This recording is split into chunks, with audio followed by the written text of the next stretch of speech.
Bonito, do jeito. Só ia ser uma coisa. O time fez um gol. O médico Como que faz para jogar a tela compartilhada, por favor? só ele compartilhar a tela. Abre o que você tem, compartilha a tela embaixo. Ô, Anailton, você vai viciar as crianças? Eu já estava viciada. Não, mas eu jogo assim. Mas tem que eu jogo. Sempre eu jogo por R$10, eu jogo. De vez em quando. Dá uma de tudo. Não, os caras não foguete já que jogou 500 caras, ganhou 1.200, 1.300.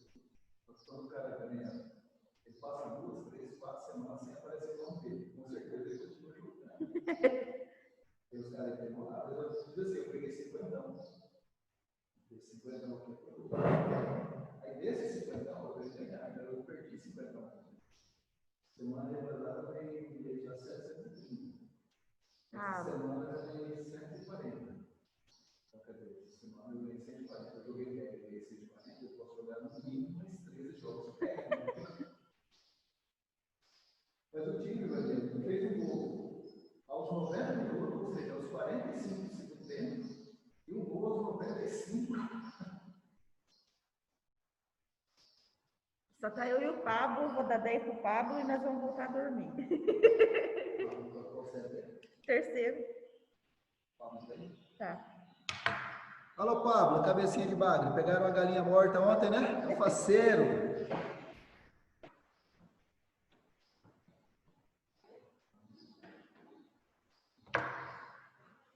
Ah, tinha encostado aqui.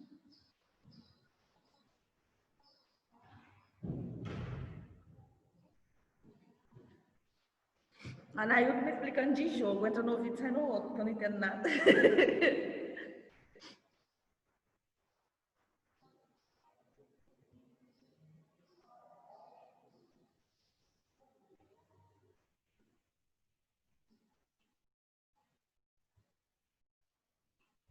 Ô, Pablo, a gente vai aprender a mexer nesse troço aqui. Coisa que a gente não sabe.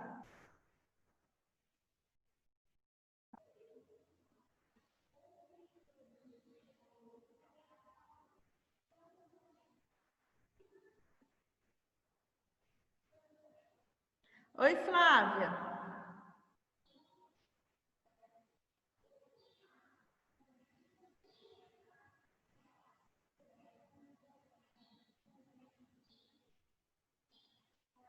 Estou abrindo nossa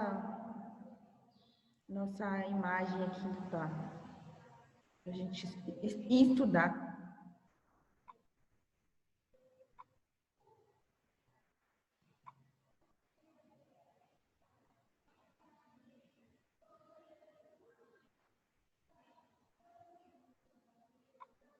O ruim dessa sala aqui é que a gente escuta todas as outras salas, tudo que estão conversando.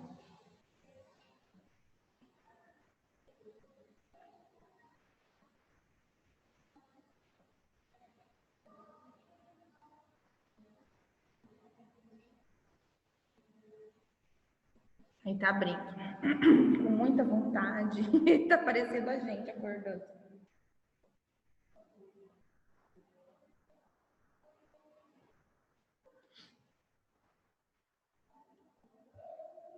Ó, o Zezé chegou. Como que a gente sabe? Pelos gritos. Oi, Samira, bom dia. Conversa comigo, não me deixa falando sozinha, não.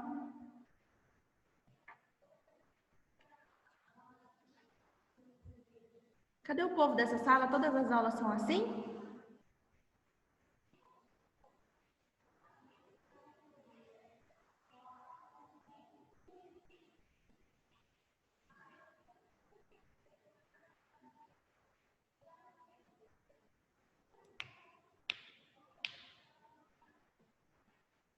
Bom, então vamos começar nós, né? Deixar os outros para trás. Para validar a pontuação de vocês da aula de hoje, eu tenho uma atividade já de início já. Deixa eu pôr meus olhos para ficar melhor. Eu preciso que vocês me expliquem, não, que vocês falem para mim, por exemplo, o que vocês entendem sobre o realismo na arte. Ontem a gente finalizou a parte do romantismo, né? E hoje a gente vai ver sobre o realismo. Eu quero que vocês comentem aí. Oi, Rodrigo. O que é que vocês...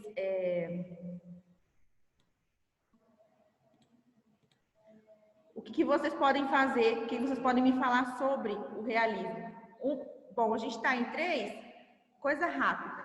Mostra a carinha aí inchada, não é só eu, não. Alguém sabe me falar do realismo aí?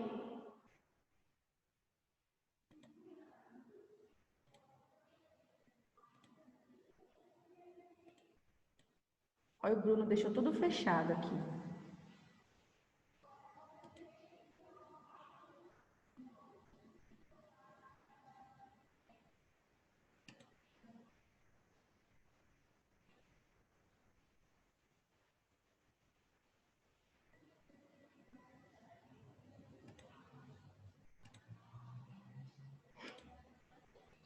Alguém sabe me explicar?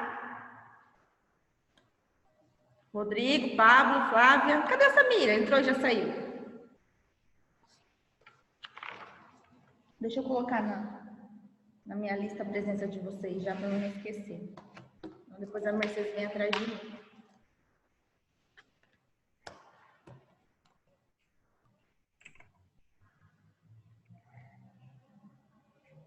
Se caso cair, vocês me avisam. Me avisam pelo WhatsApp, porque a internet está com problema no cabo.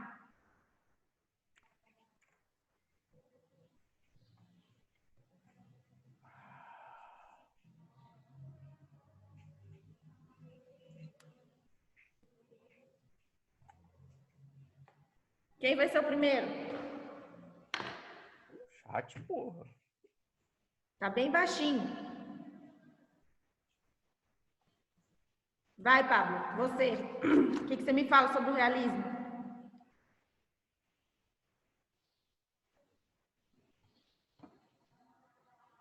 Vamos, gente. Para de dormir e acorda.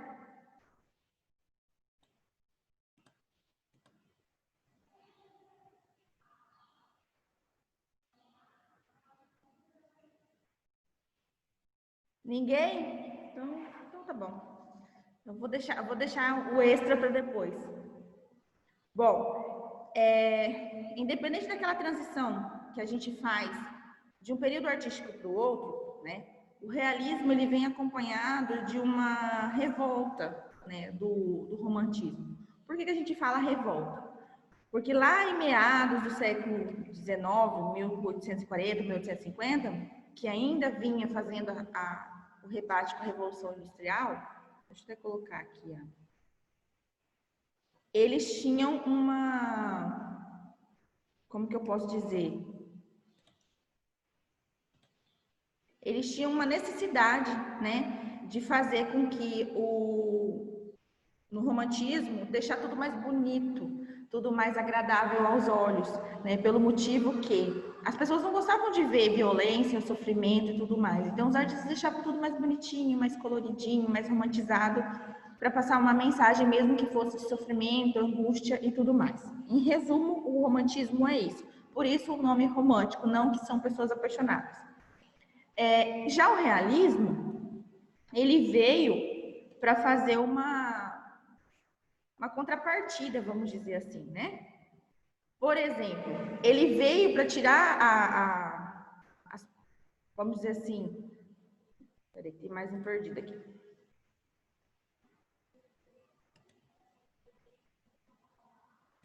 Ele veio para poder preocupar o ser humano. Por quê? Eles não queriam mais transmitir aquela sensação de emoção, sentimento com cores bonitas e vivas. Eles queriam transformar a realidade. Eles queriam dizer que você não pode trabalhar sensações e sentimentos de quando... Oi, José Guilherme. De quando eles estavam ali do início, eles queriam transmitir a realidade. Eles não podiam pintar, por exemplo, tem um artista que fala, eu não posso pintar anjos se eu nunca os vi. Né? Então, ele queria pintar tudo que era real, que os artistas não podiam se prender a coisas do passado, eles tinham que viver o que eles estavam ali no momento. Tá? O artista também, ele queria o seu ambiente de vida fosse exposto na sua tela. por exemplo, a gente tem memórias, e essas memórias eles queriam transmitir todas elas para imagens, para pinturas. E os salões de exposições não aceitavam isso. Até a gente vai ver que para poder entrar nesses salões de exposições é um trabalho muito grande, porque são avaliações de um júri bem criterioso, que não é qualquer um que participa.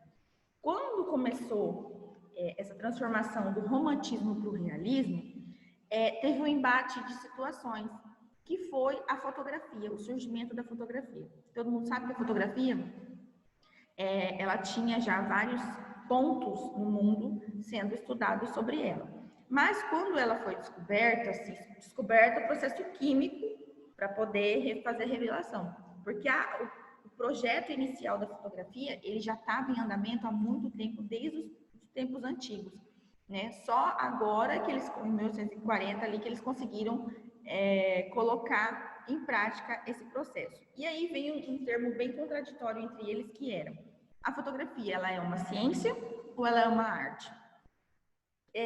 Que vocês acham que ela seria? Uma ciência ou uma arte? Quem se habilita aí?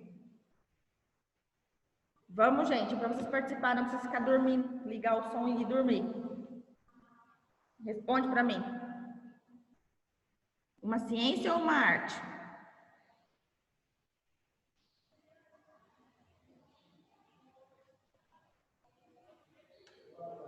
Ciência. Abaixo. Uma ciência. Uma ciência. Quem foi que falou? O Rodrigo. Rodrigo. Agora apareceu você aqui, Rodrigo.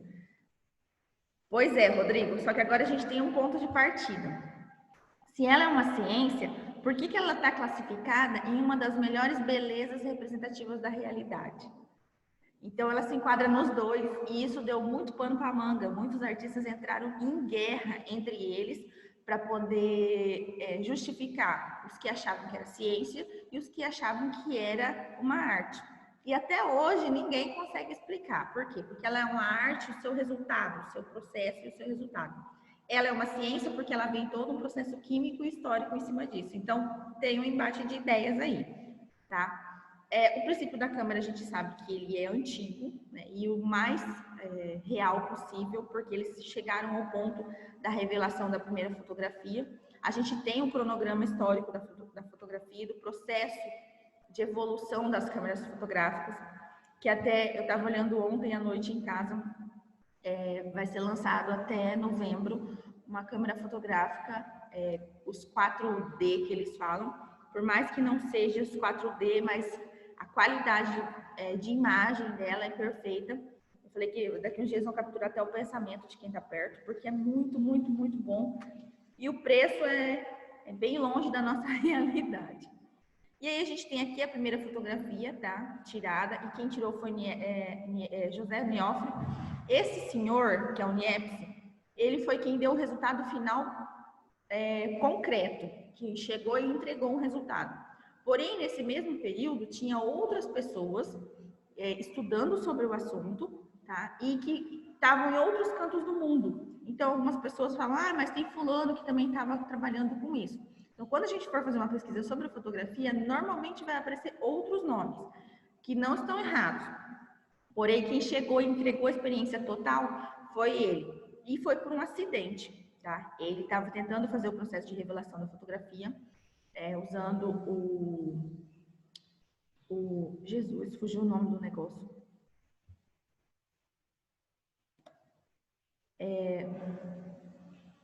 Era o zinco. Eu vou lembrar o nome do outro. E aí ele deixou o processo químico acontecendo, e aí ele foi chamado para uma reunião de urgência.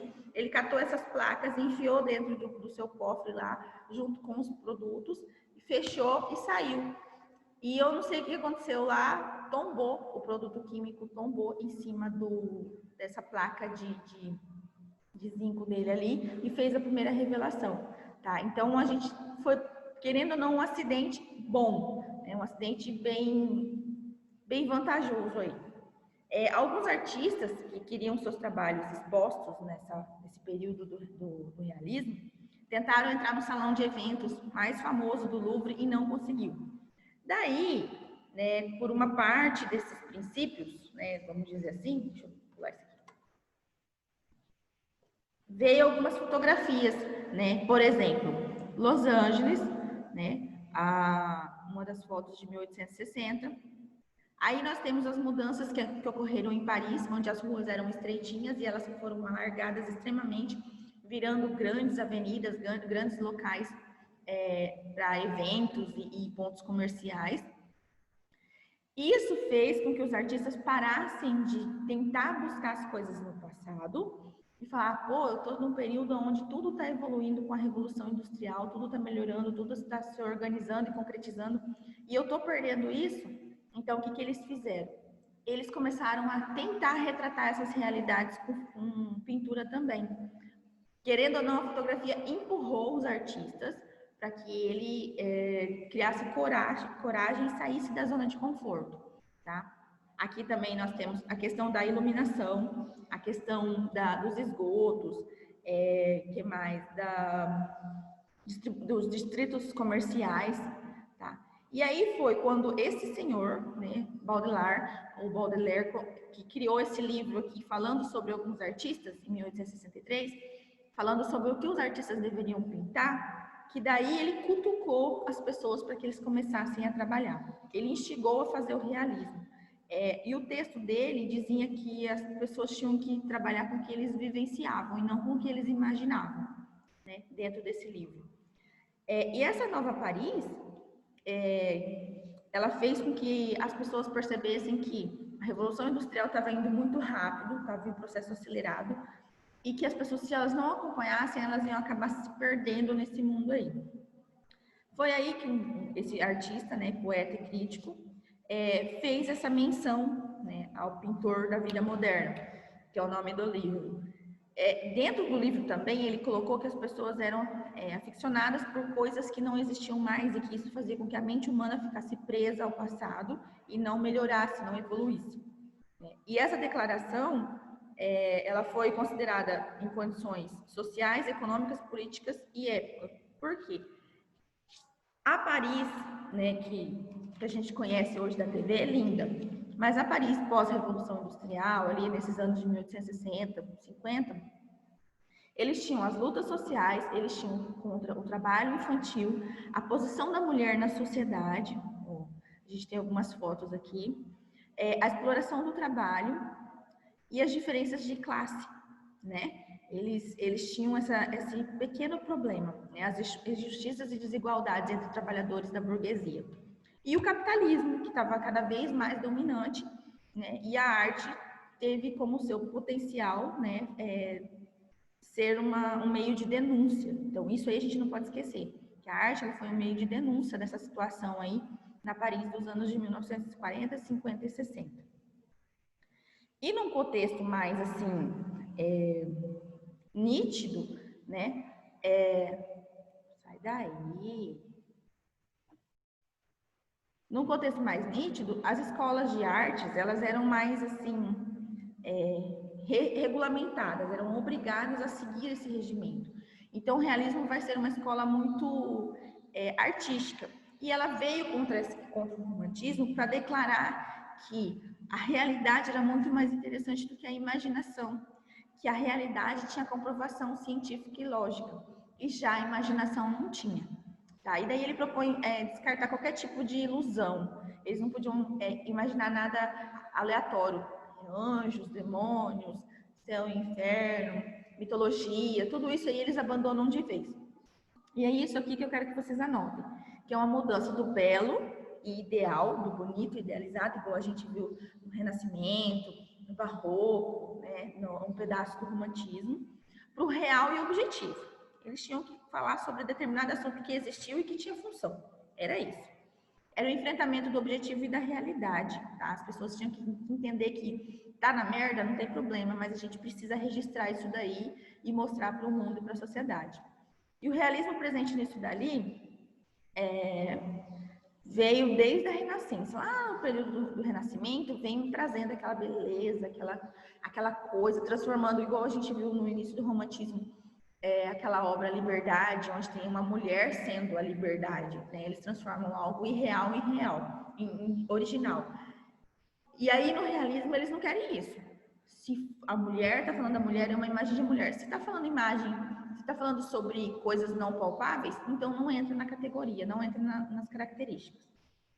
Millet, ele foi o primeiro a trabalhar sobre esse período de transição. Só que a gente tem que pensar, nunca acontece o período para e começa o outro. Sempre vem um, se mistura e começa o outro.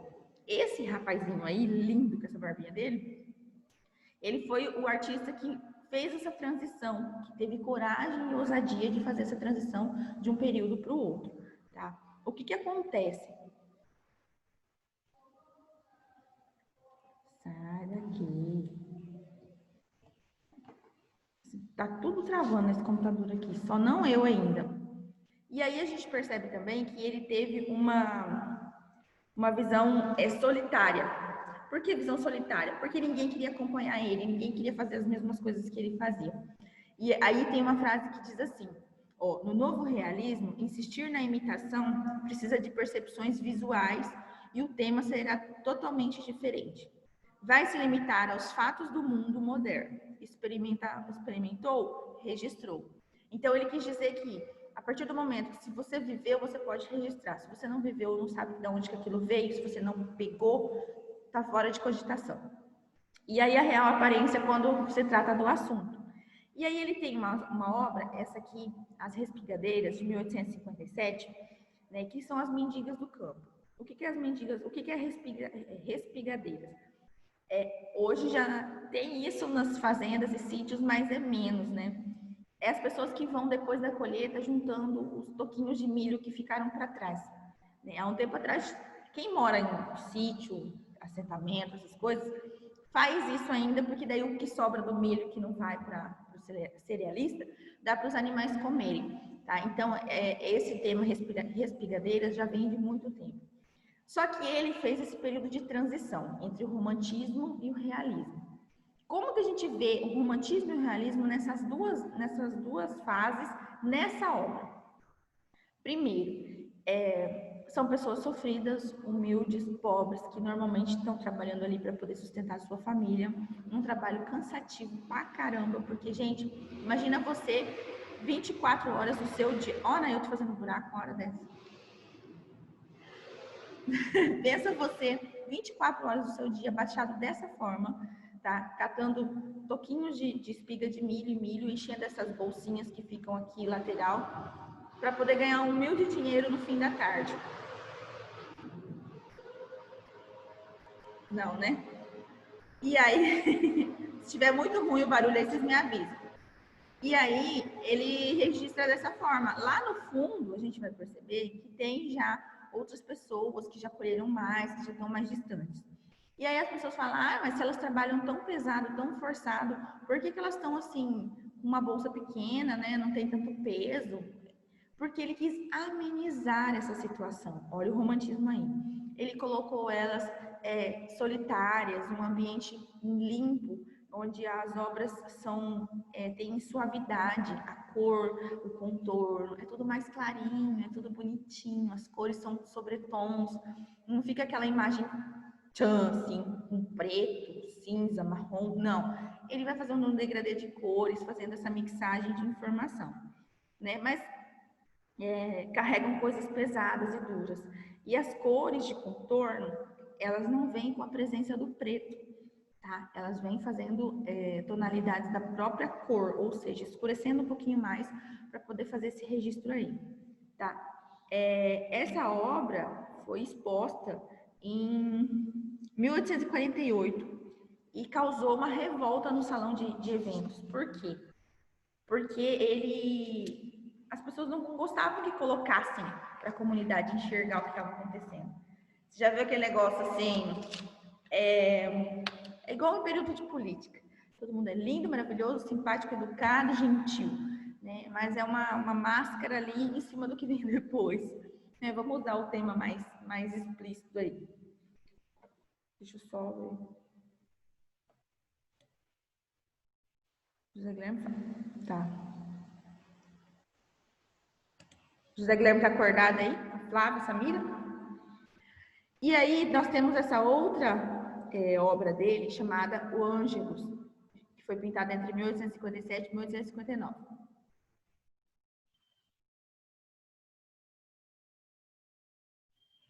Gente, o WhatsApp está aberto aqui e não é o meu. Vou sacanear o Bruno no WhatsApp dele. E aí a gente vai ver que essa obra também é do período de mixagem dele. Por quê? Essa cena sentimental, querendo ou não, pela atitude dos personagens, eles ouviram, acredita-se que eles ouviram um sino que está bem aqui atrás dela, ó, da igreja, tá? Que pararam para rezar. Provavelmente esse horário aí era 6 horas da tarde. A gente vê pelo entardecer também, pelo pôr do sol. E a gente acredita que seja a oração do Ângelus, porque o Ângelus, ele é o momento da Ave Maria, né, das 6 horas da tarde, que comemora a anunciação a Maria.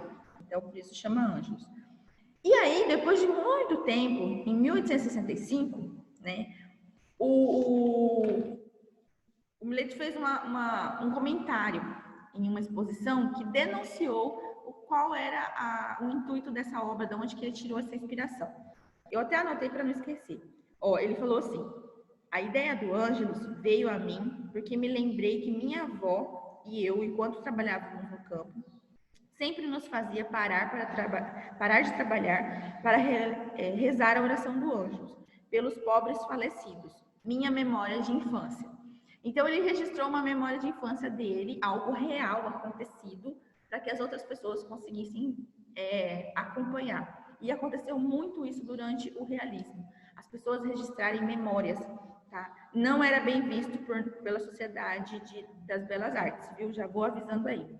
E nessa mesma obra tem a contraluz, né? Porque eles estão sozinhos, olha o ambiente aberto, um campo limpo, né? Um limite visual infinito, né? Tudo que eles precisam está ali em volta deles, né? Os alimentos que vão ser consumidos durante o período de trabalho, as ferramentas, né? Então, representa uma situação de melancolia, de solidão, que, querendo ou não, o realismo de início tem muito isso.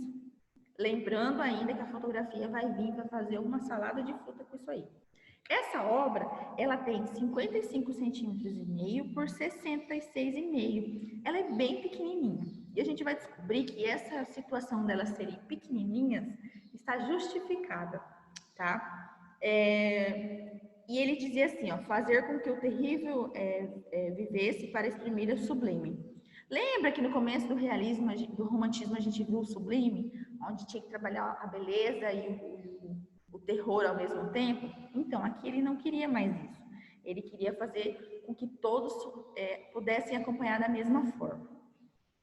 Aí esse moço bonito, né, que se chama Courbet, ele disse as duas frases que estão até atrás, está dizendo assim: faço pintura histórica sobre a vida real e não posso pintar um anjo, pois nunca vi nenhum. Então, aquela frase de eu não posso pintar porque eu nunca vi, é dele. Ele dizia, eu só pinto o que eu posso ver, o que eu posso tocar. O que sentir também eu não posso porque eu não consigo explicar. Né? Olha a coragem, olha a foto que tem dele. Gente, só tem foto desse senhor assim, desse jeito, tipo assim, ai, tô aqui curtindo o realismo. Uma preguiça que eu não sei de onde que veio. E aí a gente tem essa obra dele, Os Cortadores de Pedra, de 1849. Que a gente vai ver, que eu vou colocar aqui, ó, elas são contrapostas, tá? Eu vou deixar ela maior para a gente poder observar.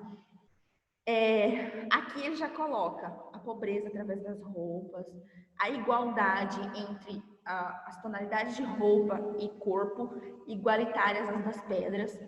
Aqui a gente já não vê, vamos pôr ela, ó, para vocês compararem, a gente já não vê a paisagem, aquele campo de visão alongado, igual a gente tem.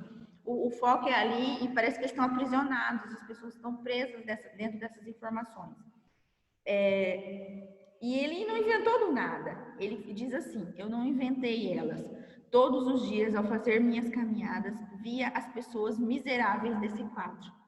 Então, também não era algo inventado. Ele simplesmente sentia realmente o que estava acontecendo. E aí, logo que ele fez esse quadro, foi um ano depois do manifesto, né? O manifesto de Karl Marx e Engels. E o que aconteceu, né? O lema deles era trabalhadores do mundo univos, né? E ele queria mostrar para as pessoas que existia sim o lado sombrio de toda e qualquer situação da vida e que podia se presenciar saindo de casa, né? E ele queria registrar dessa forma. E ficou bem clara a preocupação dele em respeito às situações dos pobres de onde ele vivia, que as pessoas fantasiavam, igual o Millet fez de início, para que deixasse tudo mais agradável aos olhos, né? E depois, E depois o outro, já Courbet coloca não, eu vou mostrar para todo mundo do jeito que é escancaradão, e dedo começou a denunciar. O oposto, eu coloquei duas anotações que depois eu vou mandar para vocês num texto que eu estou montando. Mileto, que era amenizar a situação. Courbet, ele não amenizava nada, ele jogava na cara de todo mundo, isolava os trabalhadores para mostrar o foco principal da informação e não fantasiar igual o outro. E as pinceladas eram mais rudes, mais pesadas, mais grotescas. E as cores sempre pesadas. Dificilmente ele usava os tons mais pastéis. Vontade de espirrar. Tradicionalmente, um artista diferentão ali. Os caprichos que tinham no rosto dos outros personagens do romantismo, aqui ele já não faz mais.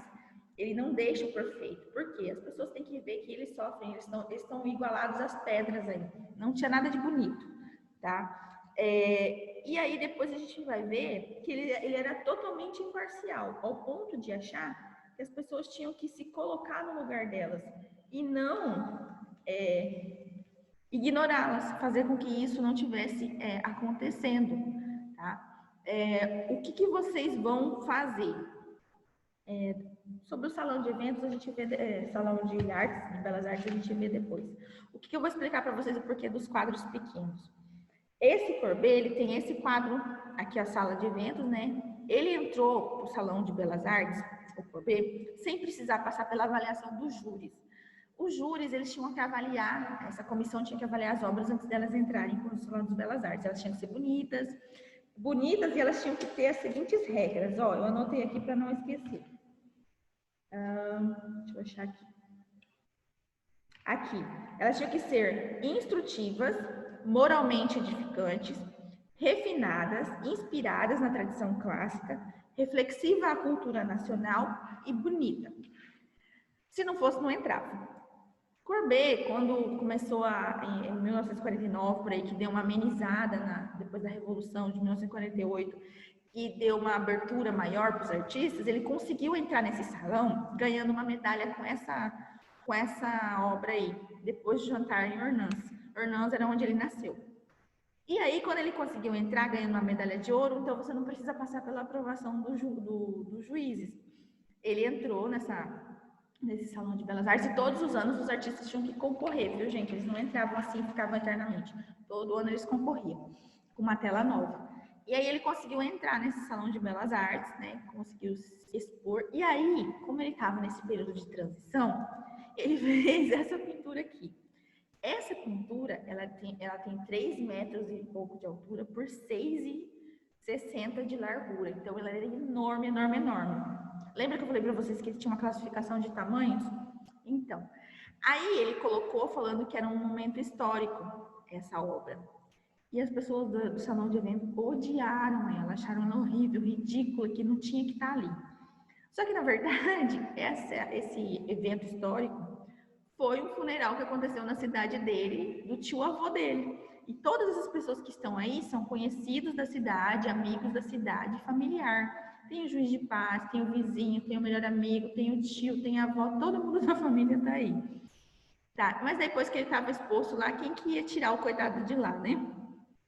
E aí, depois de muito tempo, ele contou que era uma cena real, que já tinha acontecido da casa da vida dele, que ele registrou dessa forma. Foi muito trabalho das pessoas tentando tirar essa obra do salão de eventos, mas eles não conseguiram, tá? Porque depois de um tempo, aí, em 1948, aconteceu a Revolução, tudo virou aquele paz e amor, todo mundo fazia, acontecia. Quando foi em 1950, 51, que voltou a monarquia, e aí acabou com tudo. Aí tinha que fazer todo mundo participar da mesma forma para competir e entrar no salão de eventos. Ontem eu estava procurando como que faz para entrar na exposição do evento agora, né, no Louvre. E é todo avaliado os quesitos. Só entra telas históricas, só entra obras relacionadas à tradição cultural, tem que ter contexto, tem que ter material específico, tá? E se for uma obra-prima, melhor ainda, ou seja, algo único. Só que nos tempos de hoje é difícil você conseguir fazer as obras-primas, porque as pessoas não tem como você criar algo no mundo onde já tem praticamente tudo, né? Já naquele período onde existiam as belas artes, eles conseguiam. E aí eu vi que fazem 7 anos que não tem mais essa abertura para entrar obras de arte na exposição do Louvre.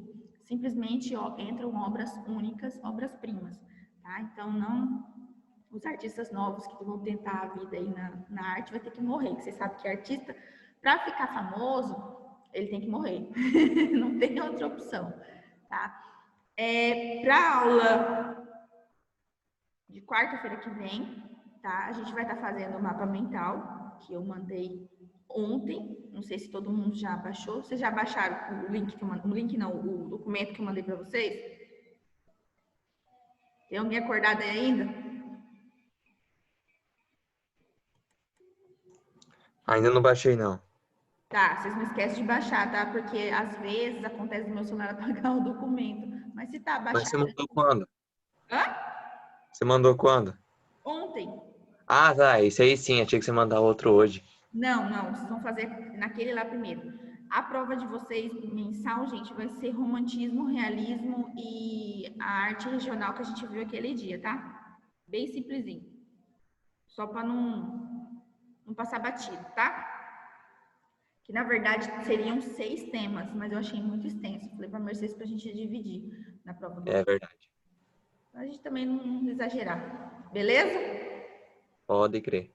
Tá. Flávia, você tá viva? O José Guilherme também tá vivo? Pablo? Eles estão falando pelo chat ali, ó. Mas o Não problema é responderam. que aqui não tá abrindo. Eu computador. Ah, ó, responderam, tamo Tão vivo, vivos. tão vivo. Sim. Ah, então beleza. É porque o Bruno falou que não podia mexer, que o computador tava reiniciando ainda. E aqui tá aparecendo toda hora para mim que o chat não está ativado. O chat não está ativado. Fica com a janelinha aqui assim. Tira até minha concentração essa desgraça dessa janela. Mas então tá, gente. Então, ó, esse conteúdo que a gente tá vendo sobre o romantismo ou realismo hoje, eu vou fazer um resumão de novo, tá? Porque eu acho que aquele que eu mandei para vocês tá bem bom. Eu tirei da ficha do Enem de 3 anos atrás, viu? Dos professores de São Paulo. Eles têm no site do Objetivo e eu peguei de lá para vocês. Eu tirei muita coisa que a gente não precisa saber no momento. Beleza? Fechou. Beleza. Fechou, então. Embalar e fazer o mapa mental agora mesmo. Hã? Embalar e fazer o mapa mental mesmo, agora. Já aproveita agora, para não perder o pique. Se tiver alguma dúvida, gente, vocês me dão um grito, tá? Não que eu vá Beleza. responder agora, exatamente agora, porque eu tenho 4 hoje. Fechou. 4 criaturas. Cadê o Pode resto dessa crer. sala? Esse povo não assiste o Zoom, não? Ah, também colocar aula às 7 horas da manhã? Eu acho que a gente merecia ganhar um ponto, Ué, hein? é foda. Também acho. Só para sacanear com os outros a aula que vem. Vou fazer isso. Vou dar um ponto para vocês de atividade, só para ver se os outros aparecem semana que vem. Beleza. Mac. Eu anotei já o nome de vocês, daí a semana que vem vamos ver se aparece mais alguns. É que, na verdade, quando a Mercedes perguntou quais turmas tinham que ter mais aulas, eu falei o médio, porque querendo ou não, a gente passa batido muita coisa. A gente vai mais uma aula de realismo aí por cima, vocês podem ter certeza. Isso fazendo resumo. Deixa eu tirar essa compartilhamento de tela aqui, que tá Tinha outra coisa que eu queria mostrar para vocês. Você tem 1 minuto pra mostrar. Hã? Tem 1 minuto pra mostrar. Não, mas não vai dar tempo, por isso que eu nem vou colocar. Não dá tempo, porque é sobre o tempo que tá aqui, mas não vai dar. Mas então tá, gente, era isso mesmo, tá? Não vou pegar o restante, porque ia ficar muito tempo. Eu falei pro Bruno, 40 minutos é pouco tempo, hein? Tinha que ser mais. Paga o bagulho aí do Zoom. É que quando é assinação, Pago a licença do Zoom aí, que aumenta o tempo aí, Eu pode ficar limitado. não tenho nem de pra mim, vou pagar pra Então, aí é 40 minutos só. pagar. Acho que ele pagou, não sei.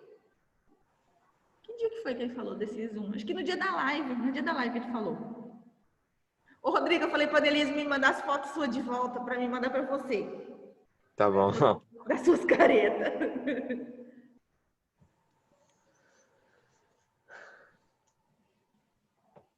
Agora abriu a conversa do negócio no fim da aula.